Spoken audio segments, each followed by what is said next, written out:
You see right here, white dot, white dot, white dot, 2 right there, that's all fish. But if you look right here, that's aiming in the same direction. You don't see much. You can see them every now and then. That's why this 360 is key when you're looking down a slope.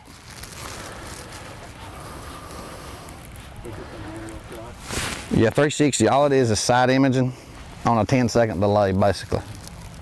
So once I see that line go by, it's 10 more seconds before I can see which way they went.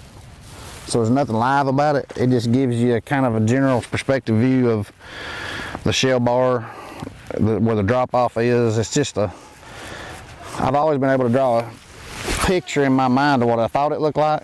Now there's no guessing, you can kind of tell now. I started fishing this ledges and offshore stuff when I had 2D sonar only, and we had to idle back and forth, up and down. I'd spend my Friday and Saturday nights after dark in the summertime on some ledges, just idling, trying to find stuff. I was always looking for structure, more than fish at night. Brush piles, rock piles, depressions, anything.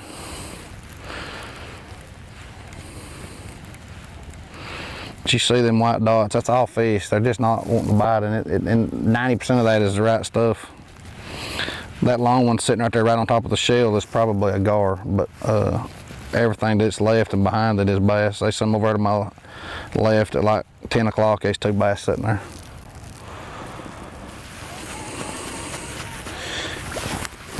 Kind of like us, so we sit on the couch all day long, and then all of a sudden we decide we want a snack or a hamburger. I mean, that's kind of the way this thing here is. You're just having to wait on them to get ready to feed, and the only thing is you get behind here in a hurry if they don't bite for you pretty quick.